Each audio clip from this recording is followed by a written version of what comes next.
परम शांति बापूजी आपका स्वागत है।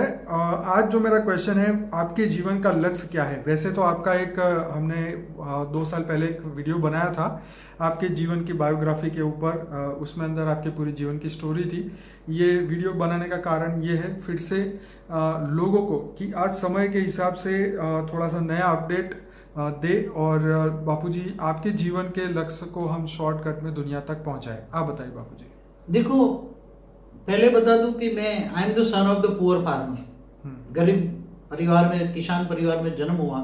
इसके कारण, गरीबी के कारण बहुत दुख दर्द देखे चारों ओर। एसएससी तक गांव में पढ़ा तो वहां बहुत दुख दर्द, ऊंच नीच, धर्म जात, ये सब देखा मैंने।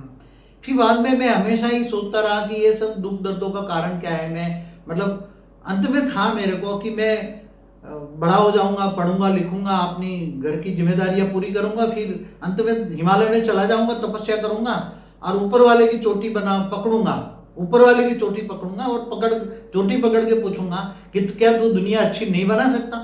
ये बचपन से मेरे संकल्प चले। ऐसे दुख दर्द भगवान ने क्यों बनाए, जो आज सबके ज्यादातर सबके चलते होंगे, मेरे भी बचपन के चलते थे।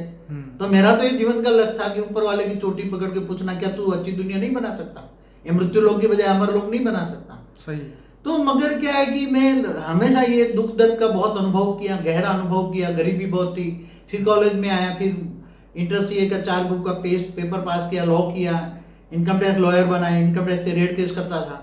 तो उसी के दौरान भी मैंने बहुत करोड़पतियों को भी देखा। हम पहले तो गांव में थे तो हम सोचते थे कि हर पैसे वाले तो बहुत सुखी होंगे। तो अभी ये जब इनकम टैक्स की रेड केस में देखता था तो वहां कई लोग रेड केस के दौरान ही मतलब एकदम बेभान हो जाते थे, मतलब मूर्छित हो जाते थे। तो मैंने देखा पैसा भी काम में नहीं आ रहा, तो पैसा तो लोग बोलते हैं यहीं स्वर्ग है, पैसे वाले स्वर्ग में जीते हैं। तो मैंने बोला यहाँ तो इनकम टैक्स में जब रेड होती है तो उसकी तो हवा निकल जाती है, तो वो तो बेहोश आ जाते हैं, इंसेंटिव केयर में दाखिल करना पड़ता है। तो फिर मैंने बोला ये धन की वैल्यू क्या है। अंत में मेरे को रियलाइज हुआ कि ये जो पैसे वाले, बहुत पैसे वाले हैं, जो मतलब आसुरी लक्ष्मी में मैं उसको कहता कि जो अलग मतलब गलत तरीके से जो धन कमाया जाता है, इसको भक्ति मार्ग में आसुरी लक्ष्मी कहता है। और दैवी लक्ष्मी जो अपनी मेहनत से, पुरुषार्थ से कमाते हैं, उसको दैवी लक्ष्मी कहते हैं। तो मैं हमेशा ये सब देखा और फिर मुझे था कि मैं दुनिया तो कुछ ना कुछ बदल ही दूंगा। ऐसे बचपन से होता था मेरे को। मैं दुनिया को दुख दर्द ना हो ऐसी दुनिया बनाऊंगा। मेरा अंदर से तो लक्ष्य यही था कि दुख दर्द ना हो ऐसी दुनिया बनाऊं, कभी भी कोई दुखी ना हो, कोई ऐसा मन होता था। तो ये फिर इनकम टैक्स लॉ में एक साधारण इंसान की तरह, एक लॉयर की तरह मैंने जिंदगी बिताई। उसमें भी आप सभी जानते हैं इनकम टैक्स लॉयर, उसमें भी रेड केस करने वाला तो फंसते थे ना। तो मतलब ये मेरे मन में आध्यात्मिक की और क्यों चला, उसका थोड़ा आपको जिगर बताता हूँ। इसलिए बताता हूँ कि मन में ये बताया कि ये तो चाहे पैसे वाला चाहे गरीब हो, सब दुखी है ना। सही बात है। तो फिर मैंने सोचा कि अब सुख का रास्ता क्या है। तो बचपन से तो गीता, रामायण, महाभारत पढ़ता था। अब उनको दुनिया मुझे बदलनी है। जब शाम होता था, रात होता था, तो मेरे जीवन का लक्ष्य एक ही था कि मेरे ये दुख दर्द से भरी दुनिया बदलनी है। तो कैसे बदला जाए उसका ज्ञान नहीं था। उस ज्ञान के लिए मैं बहुत मेहनत करता। जब भी मुझे टाइम मिलता तो मैं साधु संतों को मिलता कि आपने भगवान को देखा है, तो ये पूछते भगवान तो किसी ने नहीं देखा, वो तो कहता है निराकार है। बचपन से ही मेरा एक टीचर था स्कूल में, प्राइमरी हाई स्कूल में, एक ब्राह्मण था, वो गीता पर क्लास कराते थे। तो निराकार साकार पे क्लास होती थी, मतलब लोगों को कराते थे पूरे हाई स्कूल में। तो निराकार साकार द्वंद्व चलता रहता था, क्या निराकार साकार में आता है। तो मैं बहुत धीरे धीरे गहराई में गया। मैं 85 के 86 के बाद मैं ब्रह्मा कुमारी में गया। तो बोले भगवान धरती पर आ गया है, तो मैं बहुत खुश हो गया। चलो अब तो मुझे मिलेगा, तो मैं बोलूंगा तो अच्छी दुनिया बना दो। मैं यही कहूंगा, क्योंकि मैंने सोचा मैं तो नहीं बना सकता, मगर भगवान को तो कहूंगा ना भाई कि अच्छी दुनिया बनाओ तुम। तो वहां गया तो वहां थोड़ा अच्छी था, बीकेएम के संस्कार परिवर्तन का लक्ष्य अच्छा लगा। निराकार शिव, ब्रह्मांड का मालिक निराकार शिव को मैं बहुत योग लगाता था। मगर ये ढूंढता रहा कि मुझे तो विनाश नहीं चाहिए। मैं क्या हमेशा ये हर जगह जाऊं विनाश। ब्रह्मा कुमारी वाले कहते बस अब विनाश हो जाएगा, विनाश के बाद नहीं दुनिया। हमेशा शास्त्र भी मैं पढ़ने लगा, बहुत शास्त्र तो पहले से भी पढ़ता था, मगर फिर मैंने वेद उपनिषद पढ़ने लगा, फिर पुराण पढ़े। तो हमेशा सभी शास्त्रों में एक ही है, 4 युग पूरा होने पर अर्ध प्रलय, प्रलय, कल प्रलय, महाकल प्रलय, महाकाल प्रलय।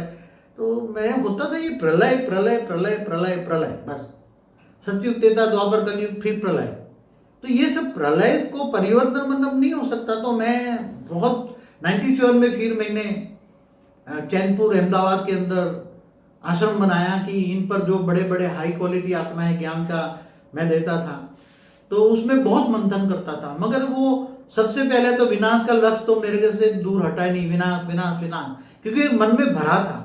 क्योंकि मैं जो ब्रह्मा कुमारी में गया तो बहुत अच्छी तरह भर गया था, विनाश होना है, विनाश होना है, विनाश होना है, बस। और विनाश के बाद नई दुनिया आएगी, पुरानी दुनिया का विनाश, नई दुनिया की स्थापना। अब ये विनाश का कंसेप्ट मन करता था, मैं उसको कैसे बदलूं। अब सारे वेद, उपनिषद, पुराण पढ़ो तो अर्ध प्रलय, प्रलय, कल प्रलय, महाकल प्रलय, महाकाल प्रलय, बस इससे आगे ब्रह्मांड का भी विनाश होता है। महाब्रह्मांड, महाशिव भी महाकाल बन के अनंत कोटि ब्रह्मांडों को अपने रोम रोम में समा लेता है। तो इससे आगे कुछ समझ में ही नहीं आ रहा था। महाशिव तो डिफरेंस समझा, आगे फिर यूनिवर्स समझा, परमाशिव समझा, बहुत मेहनत की। 2010 तक मेरे को कंसेप्ट किया था, मगर मैंने 2010 में किसी भी तरह एक कंसेप्ट किया था कि मैं किसी भी तरह विनाश नहीं चाहता, मैं परिवर्तन चाहता हूँ। और परिवर्तन पॉजिटिवली हो, तत्व परिवर्तन हो, इसका थोड़ा थोड़ा नॉलेज मैं बहुत मेहनत के बाद आत्मस्वरूप में स्थित होकर बहुत मेहनत करता था। आत्मस्वरूप में स्थित होकर ऊंचे से ऊंच परम धाम में जाकर वो विचार सागर मंथन करता था, बहुत मेहनत करता था दिन रात कि मुझे विनाश नहीं चाहिए, परिवर्तन चाहिए, विनाश नहीं परिवर्तन। और वो भी ऐसा परिवर्तन हो किसी को दुख दर्द न मिले, ऐसे ही मुक्ति, जीवन मुक्ति हो जाए। जो हल्की क्वालिटी की आत्मा है उनकी मुक्ति हो जाए, और जो हाई क्वालिटी की आत्मा है इनको जीवन मुक्ति बोले और पूरा मल्टीवर्स बदला है। बाद में तो धीरे धीरे ज्ञान की गहराई में गया।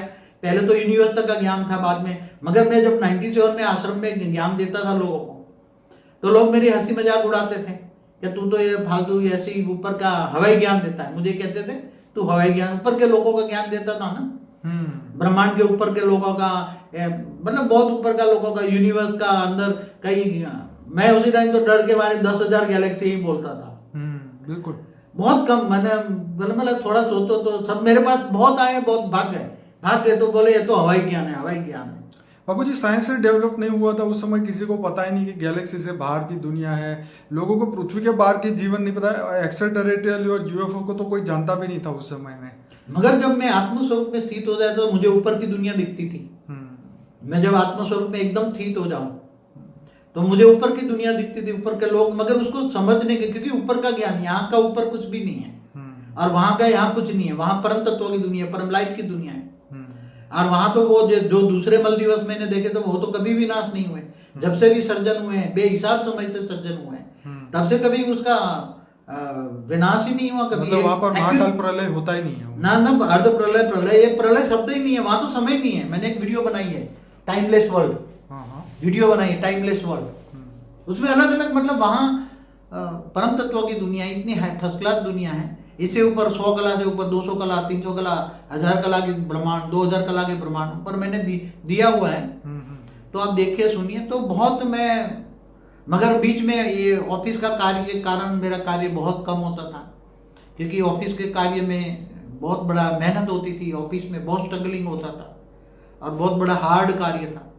फिर धीरे धीरे करके मैंने इन एड्स कार्य को साइड में करके एक लक्ष्य साधा। 2013 से मैंने अपने आप को एक ही लक्ष्य में, मुझे पूरा ऊपर का नॉलेज कंप्लीट करना है और फिर इस नॉलेज को दुनिया तक पहुंचाना है। इसलिए मेरा लक्ष्य तो हमेशा पहले थोड़ा यूनिवर्स बदलने का होता था, फिर धीरे धीरे ग्रेट यूनिवर्स देखा, ग्रेट से आगे मल्टीवर्स देखा, फिर मल्टीवर्स से आगे और ग्रेट मल्टीवर्स देखा, फिर ऊपर की दुनिया देखता गया। आत्मस्वरूप में स्थित होता था, ऊपर के लोग दिखाई देते थे। तो मैं कंफ्यूज होता, समझ नहीं पाता था मैं लोगों को क्या समझाऊं, क्योंकि वो तो लोग हवाई ज्ञान करके, मेरे पास तो आते तो बहुत थे, मगर जो आते थे वो ज्ञान समझ में नहीं आता, चले जाते थे, कोई बचते ही नहीं थे।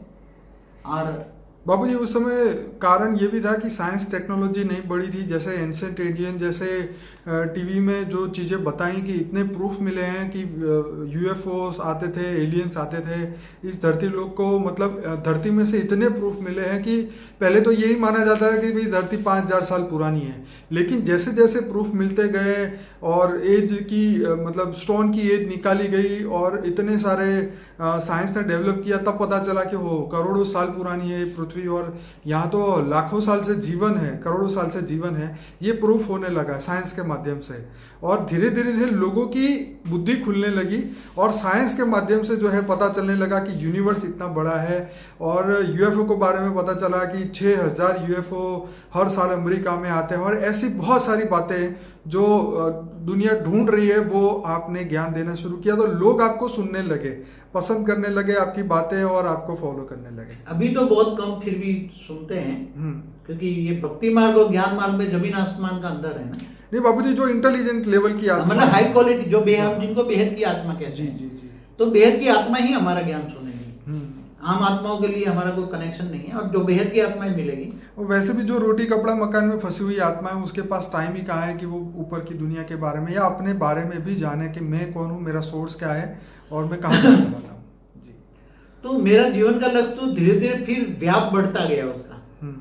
मैं तो ये दुनिया को ऐसी दुनिया बनाना चाहता था, तो फिर और दुनिया बड़ी बड़ी बड़ी दिखने लगी, तो फिर व्याप बढ़ता गया। उनको भी बदलू, उनको भी बदलू, उसको भी बदलू, क्योंकि क्या तो एक ब्रह्मांड नहीं बदल सकता। एक ब्रह्मांड माना एक सोलर सिस्टम, केवल एक ब्रह्मांड नहीं बदला जाता। या तो गैलेक्सी, महाब्रह्मांड माना गैलेक्सी एक नहीं बदली जाती, या तो एक यूनिवर्स नहीं बदला जाता, या तो बदलना है पूरा मल्टीवर्स बदला। तो फिर धीरे धीरे पूरा मल्टीवर्स बदलने का ज्ञान मैंने उतारा धरती पर, अपने बेहद के बच्चों को समझाया। थोड़े कुछ समझे, थोड़े कुछ नहीं समझे वो भाग गए, थोड़े कुछ समझे वो सहयोग दे रहे हैं। तो अभी भी हमारा तो लक्ष्य है पूरे मल्टीवर्स को परम तत्वों में परिवर्तन करना और अविनाशी मल्टीवर्स बनाना, जिसका कभी भी विनाश ना हो, कहीं भी मृत्यु लोक ना हो। जितने भी सोलर सिस्टम है हर जगह मृत्यु लोक है ही। तो ये धरती लोक की जो आत्मा है, जो मृत्यु लोक में फंस चुकी है, जीवन मृत्यु में फंस चुकी है, उन आत्माओं को परम ज्ञान देके बेहद की दुनिया में लेके जाना, मुक्ति, जीवन मुक्ति होगी। जो एकदम कमजोर, क्योंकि जो मल्टीवर्स बनेगा हाई क्वालिटी का बनेगा ना, परम तत्वों की हाई क्वालिटी होगी। कम से कम 5% परम तत्वों की क्वालिटी होगी, 5 कला का परम लाइट की क्वालिटी के परम तत्व होंगे। तो उसमें जो एकदम हल्की क्वालिटी की आत्माएं तो मुक्त हो जाएगी, बाकी हाई क्वालिटी आत्माएं वो जीवन मुक्ति पाएगी, और हमेशा जीवन मुक्ति, बेहद की अविनाशी जीवन मुक्ति होगी। बाबूजी, मैं यहाँ ये भी कहना चाहता हूँ, कल किसी से बात हो रही थी तो कह रहे थे कि सूक्ष्म दुनिया वाले लोग जो है धरती पे आना नहीं चाहते। तो मैंने उनको बोला कि ये बात बिल्कुल सच है, क्योंकि जब जन लोग, महल लोग, ताप लोग, जो स्वर्ग लोग से ऊपर जो आत्माएं रहती है, जिनको स्वर्ग के सुख का भी भोग का जो मोह नहीं है, वो आत्मा जब धरती लोक पे देखने ही नहीं आती, तो वो क्यों चाहेगी कि धरती लोक की आत्मा ऊपर आए और ऊपर की आत्माएं नीचे जाए? क्योंकि वो तो पहले ही परम आनंद में बैठी है। जो हमारे परम धाम में बैठी है वो तो नीचे देखेगी ही नहीं, क्योंकि ऑलरेडी परम शांति की अवस्था में है। तो हम लोगों को ये सोचना है कि हम क्यों हैं यहाँ पे और हम कैसे वहां वापस जाए, मगर अभी क्योंकि तो वो ज्ञान देने के लिए कोई आता ही नहीं है इस धरती लोक पे, कोई बोलने को तैयार नहीं है सच क्या है, सूक्ष्म दुनिया में जीवन है, ये कोई बोलने को तैयार नहीं है। मगर अभी तो पूरा हमारा जो ब्रह्मांड है ना जी, पहले एक प्रकाश वर्ष का बना था, और ये सब 7 लोग थे ना, भूलोक, भूलोक, स्वलोक, मालोक, जनलोक, तपलोक, ब्रह्मापुरी, विष्णुपुरी, शिवपुरी, परमधाम जी। वहाँ चारों ओर सोलर सिस्टम की, हमारा जो सूर्य है, हाँ, इसकी चारों ओर 1.6 प्रकाश वर्ष तक चारों ओर दूर की दुनिया से आई हुई आत्माएं आकारी रूप में सब छोटे छोटे लेयरों में बैठी हुई है, क्योंकि इनको पता है कि क़यामत के दिन पर खुदा ताला नूर स्वरूप से धरती पर आकर कब्र से उठाकर ले जाएंगे। इसलिए ये सभी धर्म, मठ, पंथ, संप्रदाय जो धरती पर आए हैं, वो सभी, इसलिए सभी जितने मैसेंजर आए सभी ने कहा कि क़यामत का दिन का समय भी दिया हुआ है। तो सभी समय बहुत लंबा, जैसे क्रिश्चियनों में भी बताया था जजमेंट डे के बारे में, लेकिन उनको भी 2000 साल हो गए। ये मोहम्मद साहब ने भी दिया था ये क़यामत का दिन, उसका भी जो टाइम दिया था उससे भी ऊपर हो गया। और हमारे कलयुग में तो अभी बहुत ज़्यादा टाइम बाकी है, कलयुग में 4,28,000 साल बाकी। जी जी। तो अब तो पता ही है सबको कि दुनिया इतनी लंबी नहीं चल सकती। तो खैर जाना है सबको, ये तो सबने पहले ही बता दिया कि हम जाएंगे, कोई घोड़े पे जाएगा, कोई गधे पे जाएगा, सबके अलग अलग वो भी बता दिए। पर यह है कि आत्मा को जब तक वो ज्ञान नहीं होगा, आत्मा स्वरूप नहीं बन पाएगी, रियल उसकी फॉर्म में नहीं पहुंचेगी, तब तक वो दूसरे डायमेंशन में कैसे जाएगी, दूसरे यूनिवर्स जैसे आपने बताया परम तत्वों के है, तो वो परम तत्वों में कैसे जाएगी जब वो नॉर्मल तत्वों से बनी हुई आत्मा है। देखो, आत्माओं को जब स्वयं को पहचान नहीं है, खुद को नहीं जानेंगे तो खुदा को कहां से जानेंगे। जी जी। स्वयं को पहचानो, आत्मस्वरूप बनो और ऑलमाइटी को जानो, बस यही कहता हूँ, और यही ज्ञान दुनिया में फैला है, चारों दुनिया में ज्ञान। एक समय आएगा वायुमंडल में ज्ञान ज्ञान ज्ञान हो जाएगा। सही। तो स्थूल जगत वाली आत्माएं से कई हजार गुनी सूक्ष्म जगत में आत्माएं बैठी हैं जी। वो आत्माएं भी दुखी हैं, जैसे मनुष्य दुखी हैं, बिल्कुल। ऐसे सूक्ष्म जगत वाली आत्माएं जैसे भूत प्रेत पिशाच, यहाँ अच्छी आत्माएं भी, एलियंस, अच्छे एलियंस भी हैं। तो आए हैं धरती पर वो भी, मगर फंसे पड़े हैं बेचारे, सब फंसे पड़े देखो हैं। बाबूजी, जो आप कह रहे हो बिल्कुल सही है। जब हमने जुलाई 15 2015 में यूट्यूब चैनल शुरू किया, थोड़ा थोड़ा अपलोड करना शुरू किया वीडियो, उस समय हमारा पर डे जो है 5000 या 10,000 मिनट भी लोग नहीं सुनते थे ज्ञान। लेकिन अब इतने हाई लेवल पे पहुंच चुका है कि पर डे 1.5 से 2 लाख मिनट पर डे लोग पर डे 1.5 से 2 लाख मिनट लोग आपको सुन रहे हैं। और यही सबसे बड़ा प्रूफ है। अभी धीरे धीरे ऐसा समय आएगा कि लोग ज्ञान मार्ग की ओर जाएंगे। सभी देखेंगे ना, भक्ति में तो कोई पावर ही नहीं है। बिल्कुल बिल्कुल। भक्ति तो बहुत बढ़ गई है ना, धर्म स्थान तो बहुत बढ़ गए, भक्ति भी बहुत बढ़ गई। बिल्कुल बिल्कुल। मगर हम तो कहते हैं ना, भक्ति में शक्ति नहीं है, तो ज्ञान आत्मस्वरूप में और ऑलमाइटी को जानना मानना, तो सब आएंगे। अब समय आ रहा है जी जी, बहुत जल्दी समय आएगा। लोग लाखों नहीं करोड़ों लोग देखेंगे हमारी चैनल को, और रोज ही कई वीडियो, पूरा दिन बिताएंगे, दिन रात वीडियो देखेंगे इस समय। क्योंकि अंतिम समय में समय नहीं होगा, परिवर्तन का जब समय स्टार्ट हो जाएगा, जी जी, परिवर्तन तो होना ही है। बेहद की आत्माएं थोड़ी कुछ भी, मैं तो 108 को ही हमेशा ढूंढ रहा हूँ। 108 मिल जाए तो उनका 100 परिवर्तन से विश्व परिवर्तन करा लूं। और अभी 108 में जब पूरी मिल जाएगी तो 108 100 परिवर्तन से विश्व परिवर्तन करा लेंगे। तो बाबूजी, मैं अभी ये इस वीडियो को यहीं पूरा करना चाहता हूँ और सभी लोगों को यही कहना चाहता हूँ कि बापूजी ने जो अमूल्य ज्ञान दिया है, बापूजी के जो 600-700 से ज़्यादा वीडियोस है इस चैनल पे, तो सबसे पहले आप अनस्पोकन ट्रूथ बाय बापूजी का प्लेलिस्ट देखिए। इस वीडियो के एंड में आपको लिंक मिलेगी, डेस्कटॉप पर ही आपको दिखेगा, इस वीडियो के एंड पर ही। इसके बाद फॉर द बिगिनर्स करके जो पहली बार देखते हैं उनके लिए भी है, इंटरव्यू विद बापूजी के। तो ये जो 3 प्लेलिस्ट है बहुत इंपॉर्टेंट है, करीबन 300 से ज़्यादा वीडियोस इन प्लेलिस्ट में है, और वहीं से अपने पूरी जर्नी शुरू करें। डिस्क्रिप्शन बॉक्स में हमारे भाइयों बहन जो सेवा दे रहे हैं उनके मोबाइल नंबर है, उनका टाइम देख के आप उनसे कांटेक्ट कर सकते हैं। और इस चैनल को सब्सक्राइब करके रखें, नए अपडेट आपको मिलते रहेंगे। इस वीडियो को लाइक करें, शेयर करें, व्हाट्सएप के माध्यम से दुनिया तक पहुंचाएं, ताकि पूरी विश्व बदलने का ज्ञान जो है दुनिया तक पहुंचे। बापूजी, आपका बहुत धन्यवाद। परम शांति। परम शांति।